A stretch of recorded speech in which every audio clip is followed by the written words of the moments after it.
తెలుగు ఎక్స్‌ప్రెస్‌కి స్వాగతం. అందరికీ శ్రీరామనవమి పండుగ శుభాకాంక్షలు.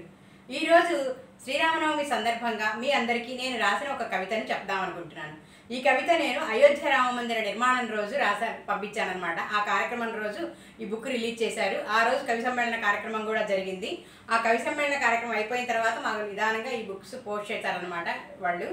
ఈ బుక్ ప్రింట్ చేసిన వాళ్ళు. ఇందులో నా కవిత పడింది. ఈ కవితను మీ అందరికీ కూడా చదివి వినిపిద్దాం అనుకుంటున్నాను. రాముడి గురించిన కవిత కాబట్టి శ్రీరామనవమి రోజు పెడదాము అన్న ఉద్దేశంతో ఇన్ని రోజులు ఆగాను.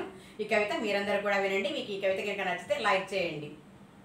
ఒక్కడే ఒక్కడే సుగుణాభిరాముడు ఒక్కడే, రామబాణం ఒక్కటే, రామరాజ్యం ఒక్కటే, అయోధ్యనేలిన గొప్ప పురుషోత్తముడు ఒక్కడే, తండ్రి ఆనతిని ఆచరించిన మర్యాదరాముడు ఒక్కడే, రాతిని నాతిగా చేసిన అయోధ్యరాముడు ఒక్కడే, హరియే రాముడు, రాముడే హరి, ఒక్కడే ఒక్కడే, అన్నదమ్ములు అందరికీ ఆదర్శమూర్తి అయిన రాముడు ఒక్కడే, లోకాభిరాముడు జగదభిరాముడు శ్రీరాముడు ఒక్కడే, సమస్త భూమండలానికి ఆదిపురుషుడు ఒక్కడే, పురుషులందరికీ ఆదర్శ పురుషుడు రాముడొక్కడే, లోకాన్ని పాలించే శాంతమూర్తి రాముడొక్కడే, సత్యమార్గం ధర్మానికి ప్రతిరూపం రాముడు ఒక్కడే, శివధనస్సును విరిచి జానకి మనసు దోచినవాడు రాముడొక్కడే, సూర్యవంశ తేజస్సును 14 లోకాల్లో ప్రసరింపచేసింది రాముడొక్కడే, బాలరాముడిగా కీర్తించబడుతున్న అయోధ్యరాముడు ఒక్కడే, పురుషులందరిలోనూ అందాల రాముడు నీలమేఘశ్యాముడు ఒక్కడే,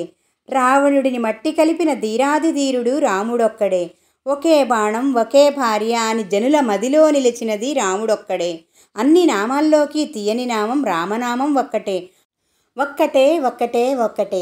జై శ్రీరామ్.